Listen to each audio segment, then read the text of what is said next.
बाबा जी और हुजूर जी की प्यारी संगत जी, राधा स्वामी जी।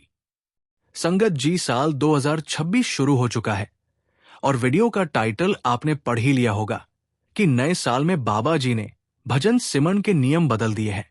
बाबा जी ने अब भजन सिमरन करना और भी आसान बना दिया है। संगत जी, ये परिवर्तन अचानक नहीं किए गए हैं। इनके पीछे कई वर्षों से उठती चली आ रही संगत की ही वे जिज्ञासाएं और व्यथाएं हैं जिनसे लगभग हर सत्संगी अपने जीवन में कभी ना कभी अवश्य गुजरता है। ये प्रश्न और उलझने नई नहीं है, बस आज पहले से अधिक स्पष्ट होकर हमारे सामने आ गई है। आइए पहले हम एक एक करके उन परेशानियों को समझें। सबसे पहली समस्या ये होती है कि भजन सिमरन में मन टिकता नहीं। बैठते ही विचार इधर उधर भटकने लगते हैं। संसार की घटनाएं, रिश्ते, जिम्मेदारियां और चिंताएं बार बार स्मृति में उभर आती है। मन जैसे भीतर रुकने को तैयार ही नहीं होता। दूसरी परेशानी यह है कि जैसे ही कोई भजन सिमरन के लिए बैठता है, वैसे ही नींद घेरने लगती है। आंखें बंद करते ही चेतना जागृति की बजाय निद्रा की ओर खिसकने लगती है और साधना का समय नींद में बीत जाता है। तीसरा प्रश्न यह है कि कई कई महीने यहां तक कि वर्षों से अभ्यास करने के बाद भीतर कोई अनुभव नहीं होता। ना कोई दृश्य दिखाई देता है, ना कोई विशेष अनुभूति होती है, जिससे साधक के मन में शंका जन्म लेने लगती है। चौथी बात यह कि प्रतिदिन शब्द सुनने का प्रयास किया जाता है। पूरे मन से कोशिश होती है, लेकिन आज तक शब्द का अनुभव नहीं हो पाया। ये बात भीतर कहीं ना कहीं निराशा पैदा कर देती है। पांचवी समस्या शारीरिक असहजता की है। एक ही आसन में अधिक देर तक बैठ पाना कठिन हो जाता है। कभी पैरों में दर्द उठने लगता है, कभी पीठ जवाब देने लगती है और ध्यान बार शरीर की पीड़ा में उलझ जाता है। और छठी, जो आज के समय की सबसे बड़ी और कड़वी सच्चाई है, काम का अत्यधिक बोझ जीवन इतना व्यस्त हो गया है कि भजन सिमरन के लिए समय निकालना ही सबसे बड़ी चुनौती बन गया है। संगत जी, आप भली भांति जानते हैं कि आज कलयुग चल रहा है।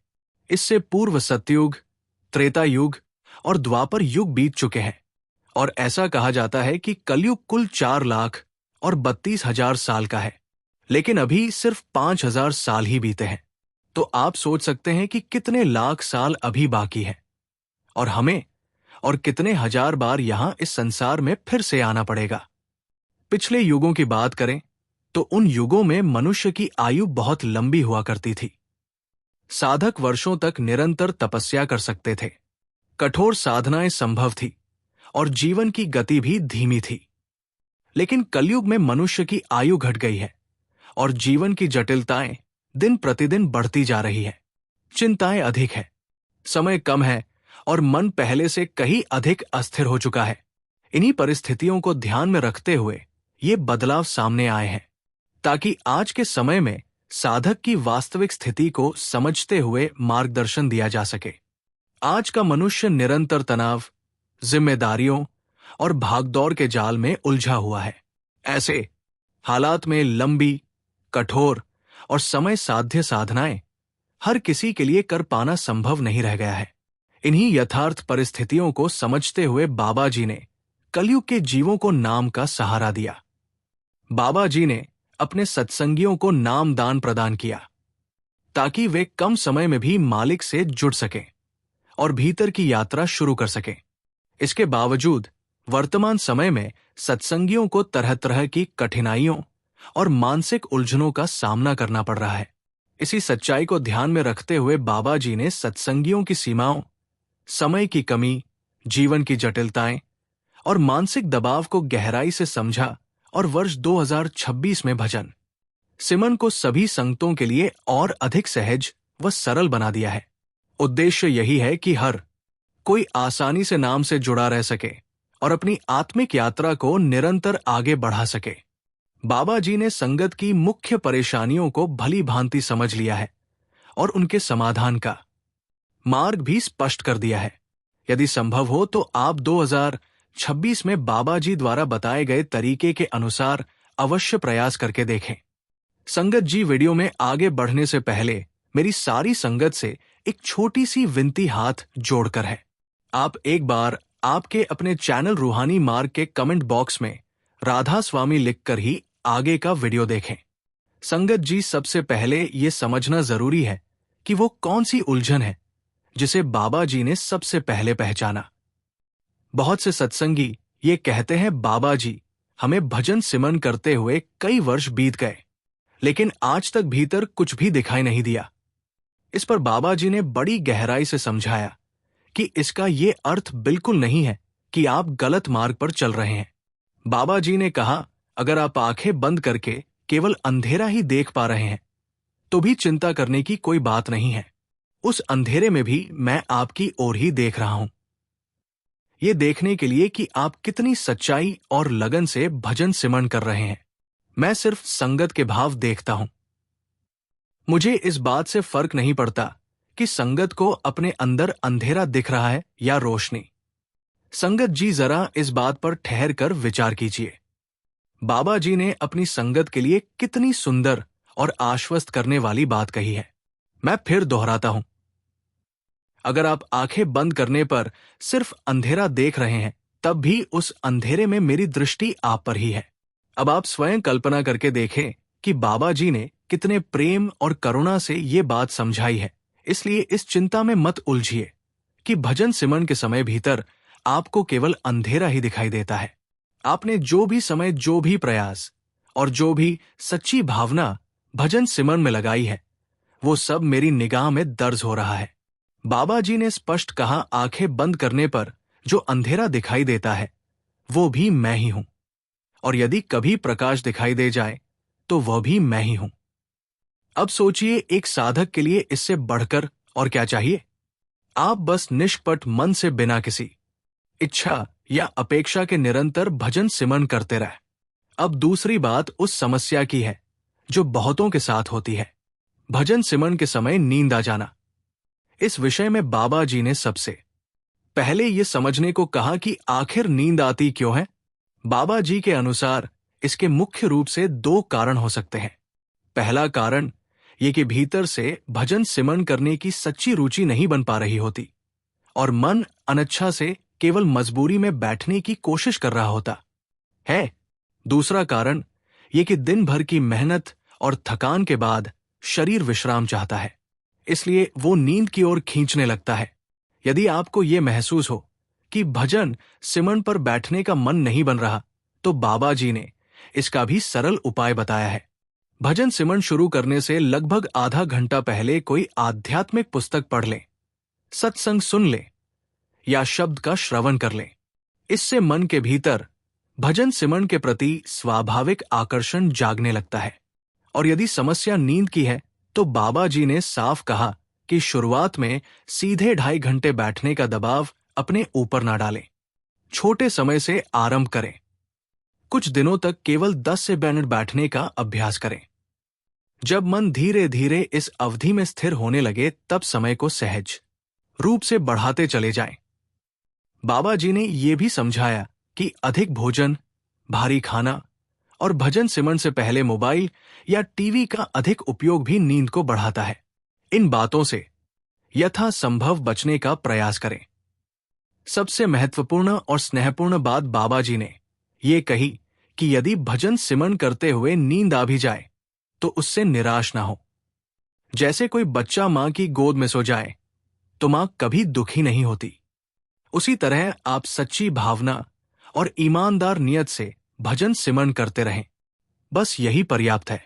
एक समय ऐसा अवश्य आएगा जब नींद भी आपके वश में रहने लगेगी। आगे समझाते हुए बाबा जी ने कहा कि यदि भजन सिमरन में मन नहीं टिकता तो सबसे पहले इस बात पर गौर करना चाहिए कि मन वहां रुक क्यों नहीं पा रहा है। इसका मूल कारण यही है कि हमने अभी तक अपने मन को भजन सिमरन के साथ सही मायनों में जोड़ा ही नहीं है। अब जरा अपने दैनिक जीवन पर नजर डालिए। क्या आपको फिल्में देखना अच्छा नहीं लगता? क्या घूमना फिरना आपको आनंद नहीं देता? क्या स्वादिष्ट भोजन आपको आकर्षित नहीं करता? ये सारी बातें हमें इसलिए प्रिय लगती है क्योंकि हमारा मन पहले से ही इनके साथ जुड़ा हुआ है। हमने इन चीजों को बार बार अपनाया है, इसलिए मन स्वतः उनकी ओर खींच जाता है। लेकिन भजन सिमरन के साथ हमने ऐसा संबंध अभी बनाया ही नहीं, इसलिए मन वहां ठहरने से कतराता है। इसी सच्चाई को समझते हुए बाबा जी ने बड़े ही सरल और व्यावहारिक उपाय बताए हैं, जिनसे मन को धीरे धीरे भजन सिमरन से जोड़ा जा सकता है। पहला उपाय यह है कि दिन में 3 या 4 बार अवश्य रूहानियत से जुड़ी पुस्तकों का अध्ययन करें। यदि आप नौकरी करते हैं या अधिकतर समय घर से बाहर रहते हैं, तो मोबाइल में उपलब्ध आध्यात्मिक पुस्तकों को पढ़ सकते हैं। जब आप बार बार रूहानी विचारों के संपर्क में आएंगे, तो वही विचार मन में बसने लगेंगे। धीरे धीरे मन स्वयं भजन सिमरन की ओर आकर्षित होने लगेगा और बिना जोर लगाए वहां टिकने लगेगा।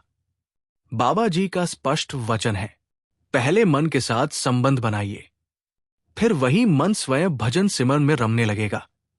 इसी क्रम में दूसरा महत्वपूर्ण उपाय ये बताया गया है कि आप ऐसे मित्रों का संग करें जिन्हें नाम दान प्राप्त हो और जिनके भीतर भजन सिमरन के प्रति सच्चा प्रेम और रुचि हो। ऐसी संगति से मन को स्वाभाविक प्रेरणा मिलती है। बाबा जी आगे बताते हैं कि बहुत से सत्संगी ये कहते हैं, हमें शब्द सुनने का अभ्यास करते हुए वर्षों हो गए, लेकिन आज तक शब्द का अनुभव नहीं हुआ। इस पर बाबा जी ने मार्गदर्शन दिया कि यदि अभी तक शब्द सुनाई नहीं दे रहा है, तो अपने सिमरन को अधिक समय और प्राथमिकता दें। शांत चित्त से ध्यान को अपनी दोनों आंखों के मध्य केंद्रित करें। उस समय जो मन भीतर भीतर बातें करने लगता है, जो विचार आपको बाहर की ओर खींचते हैं, उन्हें पहचानें और धीरे धीरे अपने नियंत्रण में लाने का प्रयास करें। इसके लिए बाबा जी ने एक व्यावहारिक आदत सुझाई है। प्रतिदिन एक ही निश्चित समय पर भजन सिमरन में बैठने की कोशिश करें। यदि लगातार लंबे समय तक बैठ पाना कठिन लगता है, तो घबराने की आवश्यकता नहीं है। छोटे समय से शुरुआत करें और धीरे धीरे अवधि बढ़ाएं। यदि साधना के दौरान नींद आ भी जाए, तो मन को डांटने या उस पर कठोर होने की जरूरत नहीं है। उसे प्रेम से समझाएं और फिर से भजन सिमरन में लगा दें। बाबा जी ने बहुत सुंदर उदाहरण देते हुए कहा है, मन के साथ व्यवहार किसी छोटे बच्चे जैसा होना चाहिए। उसे डांट कर नहीं, बल्कि प्यार और धैर्य से समझाकर ही सही मार्ग पर लाया जा सकता है। बहुत से सत्संगी मन में ये कल्पना कर लेते हैं कि भीतर कोई बहुत तेज और स्पष्ट ध्वनि सुनाई देगी, जैसे शंख, घंटी या ढोल की आवाज। लेकिन शुरुआत में धुन इतनी कोमल और हल्की होती है कि वो ध्यान से सुनने पर ही पकड़ी जाती है। कभी हवा की धीमी सरसराहट जैसी, कभी सीटी की महीन लय, कभी झिंगुर की आवाज, तो कभी बहुत हल्की घंटी सी अनुभूति। ये ध्वनि हर सत्संगी के लिए उपलब्ध होती है, लेकिन उस समय हमारा मन अक्सर बाहर की ओर भटक रहा होता है। विचार संसार में उलझे रहते हैं और ध्यान पूरी तरह भीतर ना टिक पाने के कारण वो सूक्ष्म धुन हमें सुनाई नहीं देती। बाबा जी इसी कारण समझाते हैं कि जितना अधिक संभव हो अपना ध्यान सिमरन पर टिकाने का अभ्यास करें और साथ ही शब्द सुनने का प्रयास भी जारी रखें। संगत जी, वैसे भी धुन सुन पाना हमारी व्यक्तिगत क्षमता का परिणाम नहीं है। ये तो हमारे गुरु की कृपा से ही संभव होता है। इसलिए हमारा कर्तव्य केवल इतना है कि हम नियमित रूप से भजन सिमरन में बैठे। शेष कार्य वो स्वयं संभाल लेते हैं। आगे बाबा जी ये भी स्पष्ट करते हैं कि यदि किसी को एक ही आसन में लंबे समय तक बैठने में कठिनाई होती है, कभी पैरों में दर्द, कभी पीठ में या कभी पूरे शरीर में असहजता, तो उसे अपने लिए एक आरामदेह आसन चुनना चाहिए। आवश्यकता हो तो किसी सहारे के साथ बैठा जा सकता है। बस ये ध्यान रहे कि आसन ऐसा ना हो जिससे नींद आने लगे, क्योंकि भजन सिमरन में हमारी जंग मन से है, शरीर से नहीं। इसीलिए बाबा जी कहते हैं कि भजन सिमरन के लिए ऐसा सरल और सहज आसन अपनाएं जिसमें आप बिना हिले डुले अधिक समय तक स्थिर बैठ सकें और पूरा ध्यान भीतर की ओर बनाए रख सकें। हाँ, ये सत्य है कि आज का जीवन तेज रफ्तार और निरंतर भागदौड़ से भरा हुआ हो गया है। ऐसी परिस्थितियों में भजन सिमरन के लिए नियमित समय निकाल पाना कई सत्संगियों के लिए दिन ब दिन कठिन होता जा रहा है। लेकिन फिर भी इस मार्ग से स्वयं को अलग रखने की कोई छूट नहीं है। यदि हमारी सच्ची इच्छा है कि इस सांसारिक बंधन से मुक्ति मिले और हम अपने वास्तविक घर सचखंड तक पहुंच सके तो भजन सिमरन को अपनाना ही होगा। इस विषय में किसी प्रकार की रियायत संभव नहीं है। संगत जी, यदि हम बाबा जी द्वारा बताए गए मार्गदर्शन को मन में रखते हुए धैर्य और श्रद्धा के साथ भजन सिमरन करते रहे तो वो दिन अवश्य आएगा जब हम इस साधना में आगे बढ़ते हुए वास्तविक प्रगति का अनुभव करेंगे। संगत जी, एक और सवाल जो अक्सर हमारे सबके मन में आता है कि अगर अंदर कुछ सुनाई दे तो हम कैसे पहचान करें कि यही शब्द धुन है। अब आगे हम इसी बात पर चर्चा करेंगे। हम संगत जी से एक बार फिर विनती करते हैं कि आगे बढ़ने से पहले आपके अपने YouTube चैनल रूहानी मार्ग के कमेंट बॉक्स में राधा स्वामी जरूर लिखिए। संगत जी, जरा ध्यान से देखें, हमारे कानों तक 24 घंटे किसी ना किसी प्रकार की आवाज पहुंचती ही रहती है। कभी घर में चलता हुआ टीवी, कभी रसोई में बर्तनों की खनक, कभी लोगों की आपसी बातचीत, बाहर सड़कों पर दौड़ती गाड़ियों का शोर, पशु पक्षियों की आवाजें, ऐसी अनगिनत ध्वनियां हैं जो हर पल हमें घेरे रहती है। इसी तरह एक और चीज है हमारा ध्यान, यानी हमारी सोच। कभी बच्चों की चिंता, कभी दोस्तों का ख्याल। घर से बाहर निकलते ही किसी परिचित से मुलाकात हो जाए तो उसका विचार, काम धंधे या नौकरी की उलझने, रात को सोते समय सुबह जल्दी उठने की सोच, और यदि सुबह समय पर ना उठ पाए तो मन का खुद से सवाल करना कि देर क्यों हो गई। घर की महिलाओं के मन में घर गृहस्थी और भोजन बनाने की चिंताएं। कहने का भाव ये है कि हमारा मन 24 घंटे किसी ना किसी विचार में उलझा ही रहता है। सच तो यह है कि किसी का भी मन एक क्षण के लिए भी पूरी तरह खाली नहीं होता। हमारा ध्यान पूरे साल, हर दिन, हर समय इसी संसार में अटका रहता है। जब से हम इस दुनिया में आए हैं तब से लेकर आज तक निरंतर कुछ ना कुछ सोचते ही चले आ रहे हैं। इसी कारण हमारा मन और ध्यान पूरी तरह सांसारिक विषयों में ही रमा हुआ है। और इसी भटके हुए दुनिया में डूबे मन के साथ हम ये प्रश्न करते हैं कि भजन सिमरन कैसे किया जाए।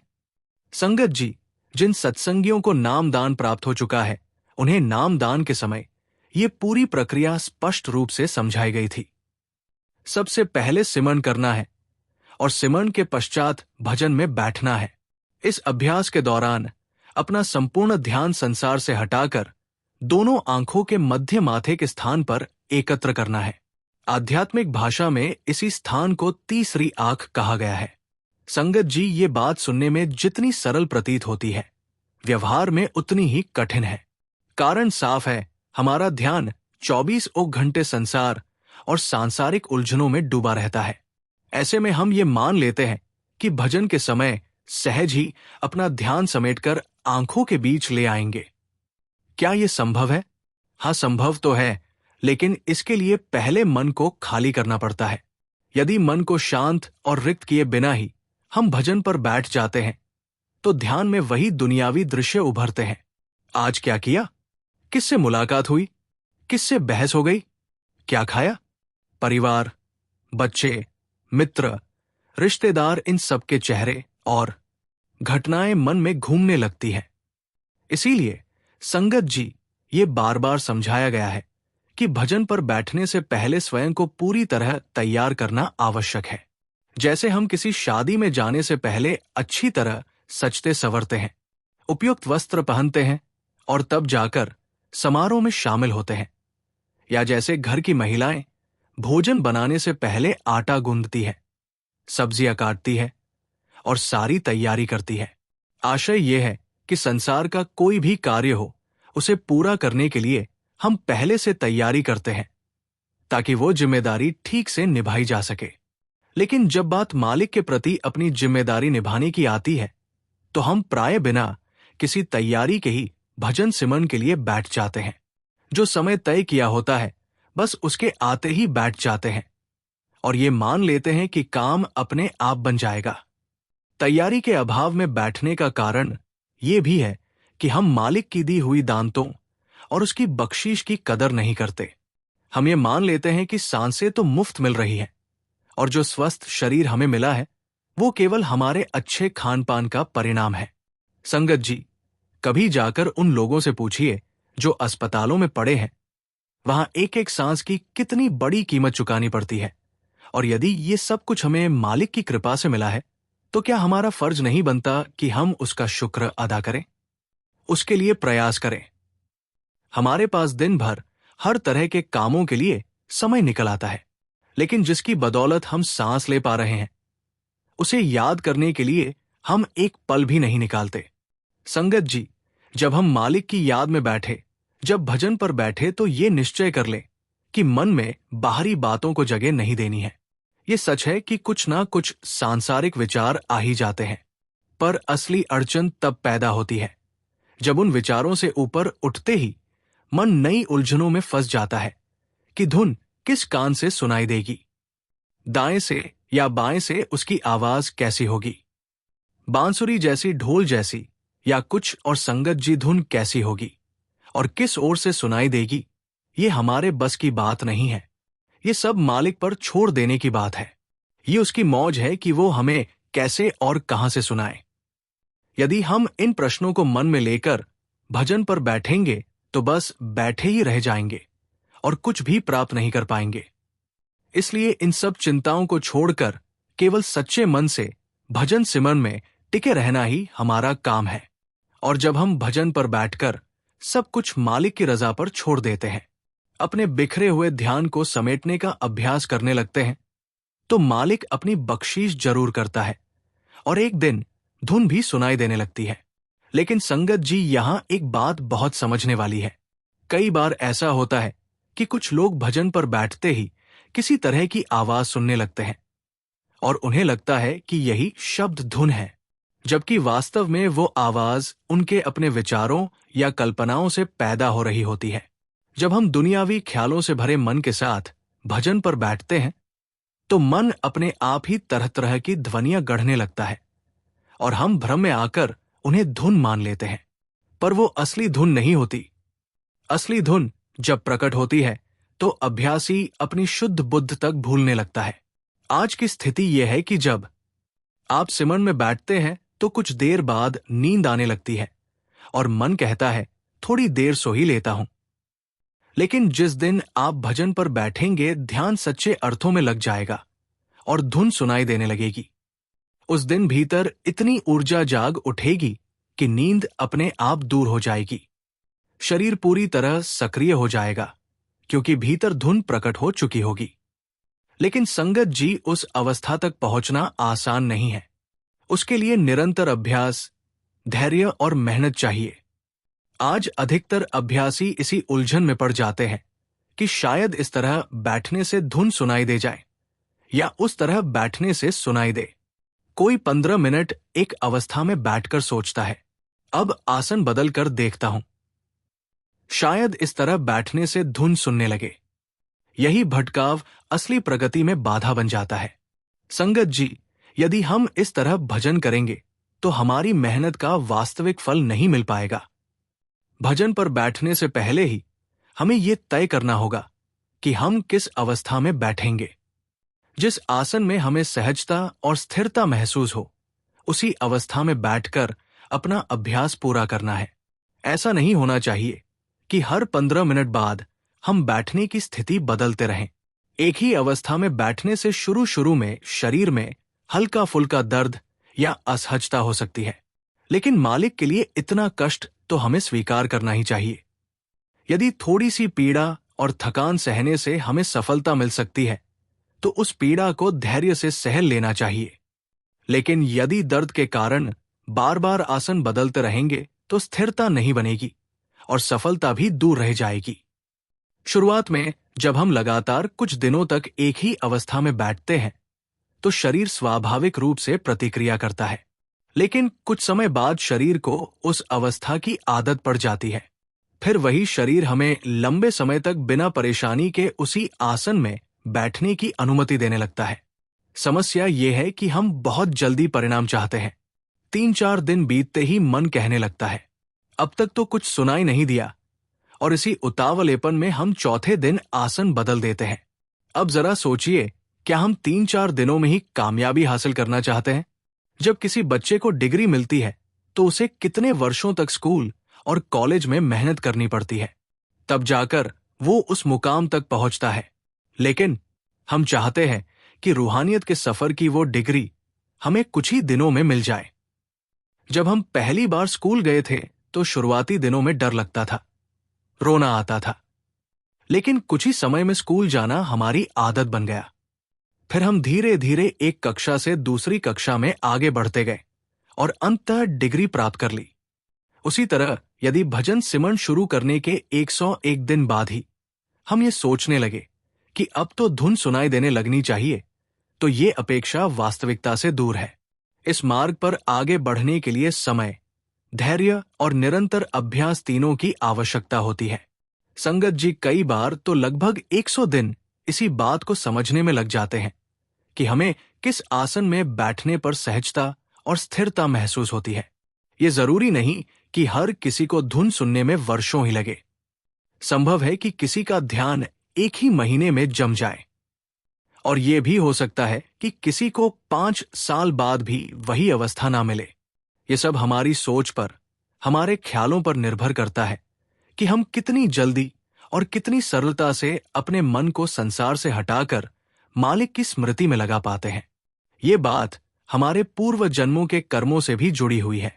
जिनके कर्म बहुत भारी होते हैं, उन्हें अधिक परिश्रम करना पड़ता है, क्योंकि भजन सिमरन की शुरुआत में सबसे पहले मालिक हमारे कर्मों का हिसाब किताब साफ करवाता है। जब वे भारी कर्म धीरे धीरे कट जाते हैं, तभी भीतर उसकी अनुभूति होने लगती है। संगत जी बाबा जी ने सत्संगों में बार बार समझाया है कि जब तक मन की मैल पूरी तरह साफ नहीं होती, तब तक हम मालिक को अपने भीतर स्थिर नहीं कर पाते।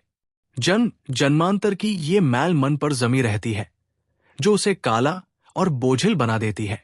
सिमर ही वो एकमात्र साधन है जिसके सहारे हमारे पुराने कर्म गलने लगते हैं, और जब ये प्रक्रिया पूरी होती है, तब भजन पर बैठकर हम उस धुन तक पहुंचते हैं जिसके लिए हमने इस आध्यात्मिक मार्ग पर कदम रखा है। इसीलिए संगत जी सबसे पहले कर्मों का निपटारा होना आवश्यक है। अब प्रश्न ये है कि कर्म समाप्त कैसे होंगे? जब हम सिमरन करते हैं तो सद्गुरु का स्वरूप बाबा जी का ध्यान भीतर उभरने लगता है। कई बार आंखों से आंसू बहने लगते हैं। ये आंसू साधारण नहीं होते, ये हमारे भारी कर्मों के होते हैं। ये रोना अपने आप फूट पड़ता है, आंखें भर आती है और भीतर एक हल्कापन महसूस होने लगता है। दरअसल इन आंसुओं के माध्यम से हमारे जमे हुए कर्म समाप्त हो रहे होते हैं। इसी प्रक्रिया से आत्मा को तृप्ति मिलने लगती है और मन पर से बोझ उतरने का अनुभव होता है। तब भीतर एक अद्भुत हल्कापन और शांति महसूस होती है, जो इस मार्ग पर आगे बढ़ने का सच्चा संकेत है। संगत जी जैसे शरीर की भूख भोजन से शांत होती है, वैसे ही आत्मा की भूख सिमरन से मिटती है। यदि हम एक दिन भी भोजन ना करें तो शरीर में तुरंत कमजोरी महसूस होने लगती है। अब जरा सोचिए उस आत्मा की क्या अवस्था होती होगी जिसे हमने कभी उसकी असली खुराक दी ही नहीं। आत्मा का पोषण भजन सिमरन से ही होता है। जब हम नियमित रूप से भजन सिमरन करते हैं तो हमारी रूह भीतर से सशक्त होने लगती है और मालिक से जो दूरी बनी हुई है वो धीरे धीरे कम होने लगती है। संगत जी जब नामदान मिल चुका है तो समय को व्यर्थ ना गवाएं। ये भी ना सोए कि यदि रोज 10 मिनट बैठेंगे और 10 दिन पूरे कर लेंगे तो परिणाम अपने आप सामने आ जाएगा। परिणाम की चिंता हमें करनी ही नहीं है। हमारा कर्तव्य केवल बैठना है, बाकी सब कुछ मालिक की मर्जी पर छोड़ देना है। और जो सत्संगी किसी कारणवश बैठने में असमर्थ है, चाहे वो शारीरिक परेशानी ही क्यों ना हो, वे लेट कर ही सिमरन करें। लेट कर ही भजन के माध्यम से अपने बिखरे हुए ख्यालों को समेटने का प्रयास करें। बाबा जी की कृपा अवश्य होगी, इसमें कोई संदेह नहीं। संगत जी अब जरा इस बात पर विचार करें कि जब हम अरदास करते हैं तो हमें मालिक से आखिर मांगना क्या चाहिए। इस संसार में शायद ही कोई ऐसा होगा जो मालिक के आगे अरदास ना करता हो। हम सभी प्रार्थना करते हैं, लेकिन सच्चाई यह है कि हमारी हर अरदास के पीछे कहीं ना कोई चाह, कोई अपेक्षा छिपी होती है। आज हम यही समझने का प्रयास करेंगे कि अरदास के समय वास्तव में हमें मालिक से क्या मांगना चाहिए। संगत जी, एक गुरुकुल में गुरु अपने शिष्यों को शिक्षा दिया करते थे। वहां पढ़ाई शुरू करने से पहले एक नियम था। सबसे पहले मालिक की प्रार्थना की जाती थी। जब बच्चे अरदास के लिए बैठते तो गुरु जी भी आंखें बंद करके उनके साथ बैठ जाते। एक दिन बच्चों ने गौर किया और जिज्ञासा से पूछ बैठे, गुरुजी, जब हम अरदास करते हैं तो हमारे होठ हिलते हैं, चेहरे पर भाव होते हैं, लेकिन जब आप अरदास करते हैं तो ना आपके होंठ हिलते हैं, ना ही आपके चेहरे पर ऐसा कोई भाव दिखाई देता है जिससे लगे कि आप मालिक से कुछ मांग रहे हैं। बच्चों की ये बात सुनकर गुरुजी मुस्कुरा दिए। उन्होंने बच्चों को उत्तर देने के बजाय एक कहानी सुनाने का निर्णय लिया। संगत जी, यही कथा हमें यह सिखाएगी कि अरदास के समय मालिक से क्या मांगना चाहिए। गुरु जी ने कहा, एक बार की बात है, इसी नगर के राजा के महल के बाहर एक अत्यंत गरीब भिखारी खड़ा था। उसी समय राजा अपने महल से बाहर निकल रहा था।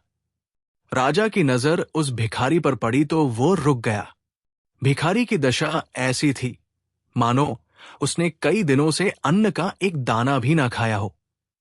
शरीर बेहद दुर्बल था और उसे देखकर ऐसा प्रतीत हो रहा था जैसे वो अभी वही गिर पड़ेगा। राजा के मन में उसे देखकर करुणा जाग उठी। उसने भिखारी से पूछा, बताओ तुम्हें क्या चाहिए।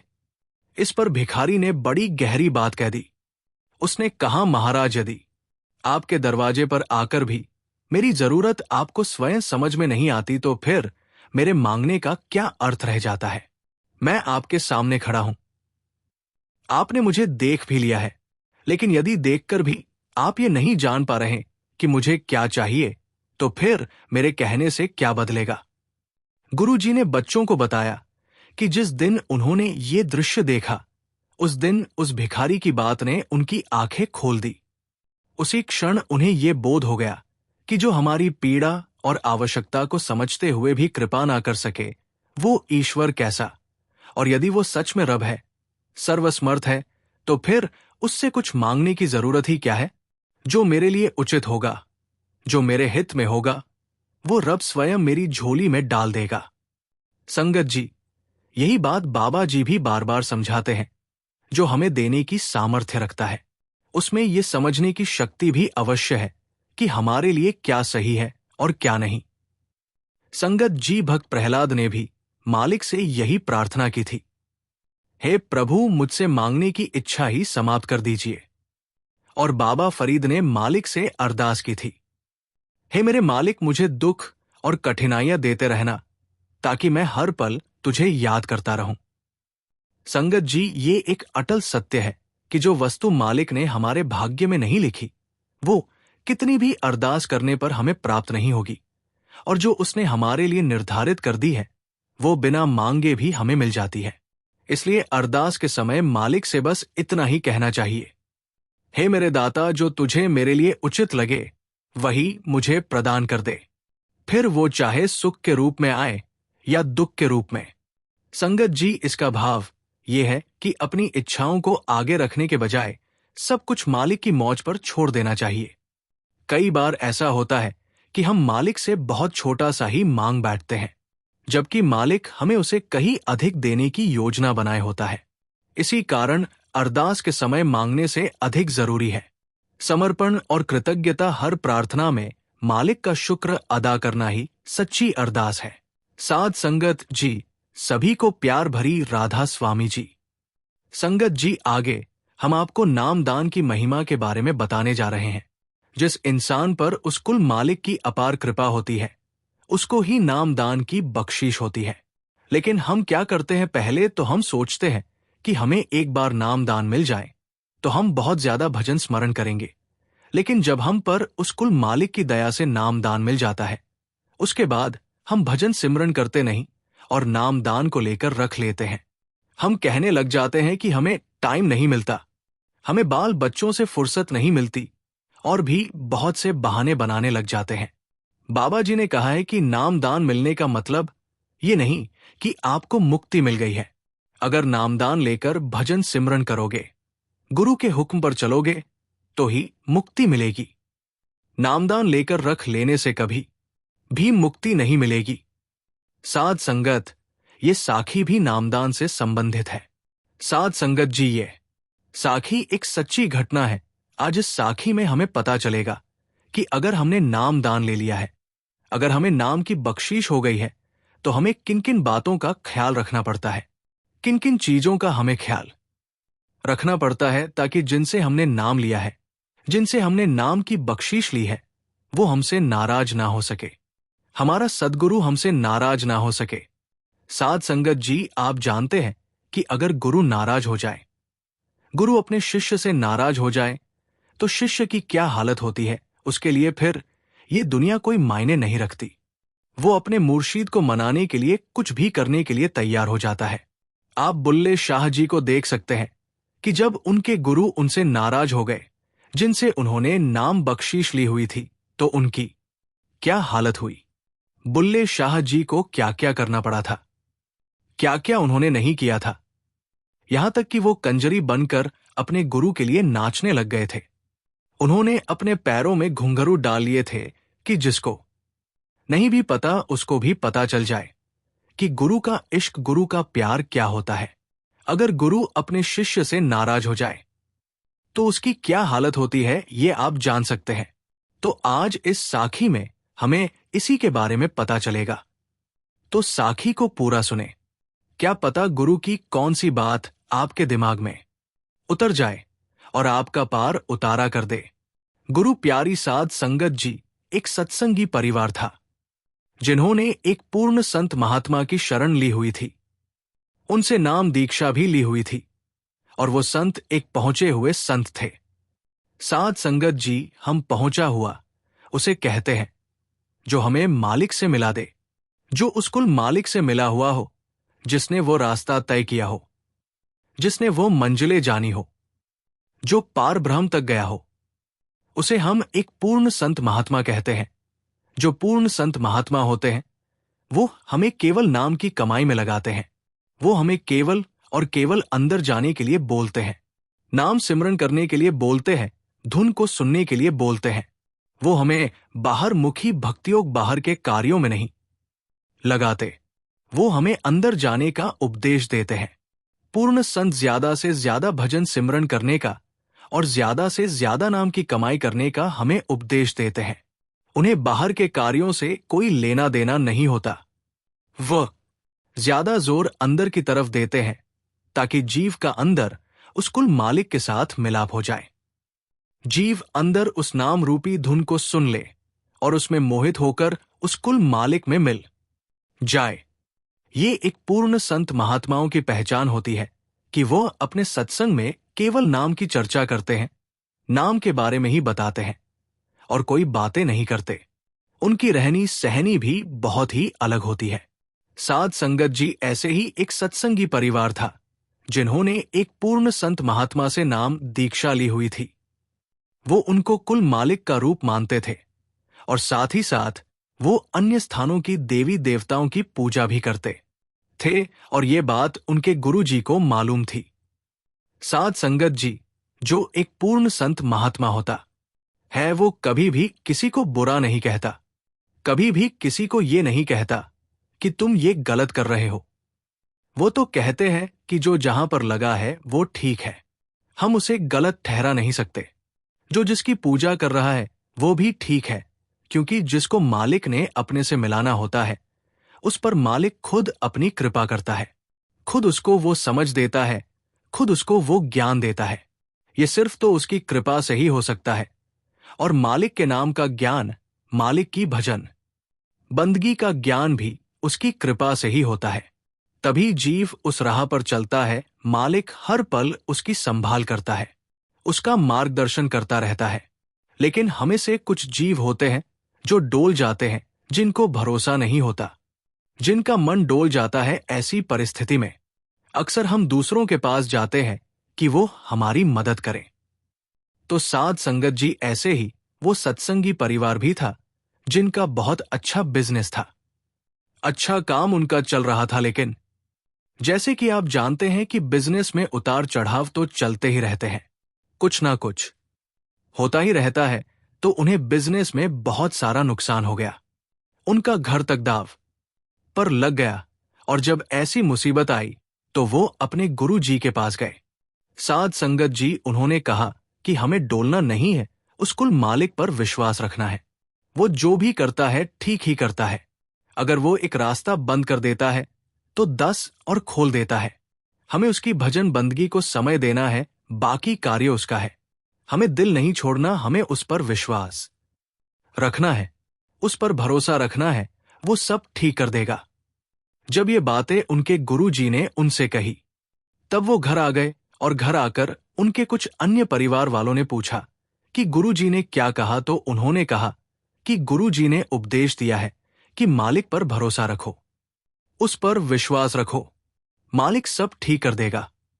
लेकिन इस बात को सुनकर उन्हें कोई तसल्ली नहीं हुई, क्योंकि साध संगत जी जो मन है ये इतनी आसानी से काबू में नहीं आता। परिस्थिति को देखकर ये डोल ही जाता है। डोलना इसका आदत है। तो ऐसे ही उनका मन भी डोल गया और उन्होंने दूसरे लोगों के पास जाना शुरू कर दिया। और जैसे कि आप जानते हैं कि जब हम किसी के पास जाते हैं तो वो हमें जो जो कहते हैं वो हमें करना पड़ता है, जो जो वो बताते हैं वो हमें करना पड़ता है। तो ऐसे ही उन्होंने भी किया और इसकी खबर उनके गुरु जी को हो गई, क्योंकि साध संगत जी जो संत महात्मा होते हैं उनसे कुछ छिपा नहीं होता, लेकिन वो चुप रहते हैं, कुछ बोलते नहीं। मालूम उन्हें सब होता है कि कहां पर क्या हो रहा है, किसके मन में क्या चल रहा है। तो ऐसे ही उन्हें खबर हो गई और वो मन ही मन मुस्कुराने लगे। साध संगत जी, जब किसी का बाप इतना बड़ा हो, जब किसी का बाप राजा हो और उसके बच्चे भिखारियों की तरह भीख मांगे, तब बाप को कैसा लगता है। बाप के मन को ठेस तो पहुंचती ही है। बाप कभी नहीं चाहेगा कि उसके बच्चे दर दर भीख मांगे। वो तो चाहता है कि मेरे बच्चे मुझ पर विश्वास रखें, मेरे हुक्म में रहे, और धीरे धीरे वो सब ठीक कर देता है। लेकिन हम में से कुछ होते हैं जिनमें धैर्य नहीं होता। वह फिर ऐसे कार्यों में लग जाते हैं, तो जैसे जैसे उनको बताया जाता वो वैसे वैसे करने लगे। जब उन्होंने जैसे जैसे बोला गया सब कर दिया, तो कुछ दिनों बाद वो अपने सद्गुरु से मिलने उनके डेरे में गए। और जब वो वहां पर गए तो वो साधु संत महापुरुष धूप का आनंद ले रहे थे।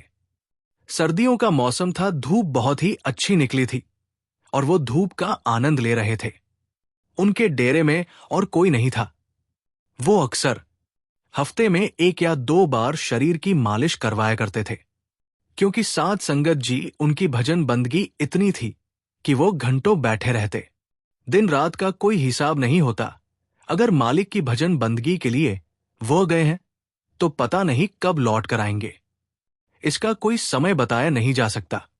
सेवादार उनके लिए खाना रखकर चले जाते हैं, लेकिन खाना वैसे का वैसा पड़ा रहता है। लेकिन उनके बाहर आने की कोई खबर नहीं होती। तो संगत डेरे में जाती थी और बाहर से ही उनको नमस्कार कर कर आ जाती थी।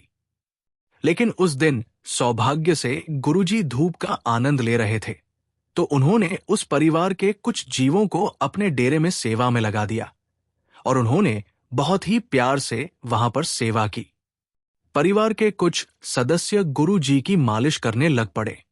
साध संगत जी उन्होंने मालिश करते वक्त देखा कि गुरु जी के पेट पर छाले पड़े हुए हैं। साध संगत जी उनकी भक्ति इतनी थी, उनकी बैठक इतनी थी कि उनके पेट पर छाले पड़ जाते थे। तो वो समझ गए कि गुरु जी की बैठक के कारण ही ये छाले पड़े हैं। तो जब उन्होंने गुरु जी की मालिश कर दी, तो जब शाम का समय हुआ तब सभी परिवार के सदस्य गुरु जी के पास आ गए और उन्होंने गुरु जी से घर जाने की आज्ञा ली। गुरु जी ने उस समय वहां पर कहा कि हमें डोलना नहीं चाहिए, लेकिन हम डोल जाते हैं। करना तो उस कुल मालिक नहीं है, जो भी करना है उसने ही करना है। हम जो मर्जी कर ले, लेकिन होना उसकी मौज से ही है। लेकिन फिर भी हम भूल जाते हैं, जब मालिक ने हमारी बाजू पकड़ी है, हमें अपनी शरण बख्शी है, हम फिर क्यों डोलते हैं? क्यों हम उसके बहाने में नहीं रहते? जो भी देना है उसी ने देना है, देने वाला सिर्फ एक है। तो ये सब बातें सुनकर उनको पता चल गया कि गुरुजी हमें समझा रहे हैं, और गुरुजी को पता चल गया है कि हमने क्या क्या किया है। तो उस परिवार के कुछ सदस्य तो रोने लग गए। गुरु जी की शरण में पड़ गए, गुरु जी के चरणों में पड़ गए और जोर जोर से रोने लगे कि हमें बख्श दो, हमें बख्श दो। और कहा कि गुरु जी आप तो सब जानते हैं, आपसे क्या छुपा है, आप तो जानी जान है, आप अंतर्यामी हैं। लेकिन हम क्या करें, हम तो एक साधारण मनुष्य जीव है, मन हमारा वश में नहीं है और जल्दी डोल जाता है। तो उस समय गुरु जी ने उन्हें आशीर्वाद दिया कि सब ठीक हो जाएगा। और उसके बाद उनका बिजनेस, जो एक प्रकार से खत्म ही हो गया था, वह धीरे धीरे ठीक होने लगा। उन्हें समझ में आने लगा कि गुरु जी की कृपा से ही हो रहा है, और जो उनके काम रुके हुए थे वो सब होने लगे। तो वो अच्छी तरह से समझ गए थे कि अगर मांगना है तो कुल मालिक से मांगना चाहिए, देने वाला वो एक ही है, क्यों ना उससे सीधा ही मांग लिया जाए। देना तो उसने ही है, जो भी देता है वही देता है। जैसे कि वाणी में आया है कि वो मालिक तो हमें शुरू से ही देता आया है, और उसने देते देते हमें नहीं थकना, हमने लेते लेते थक जाना है। उसकी कृपा अपार है, उसके पास किसी चीज की कोई कमी नहीं है।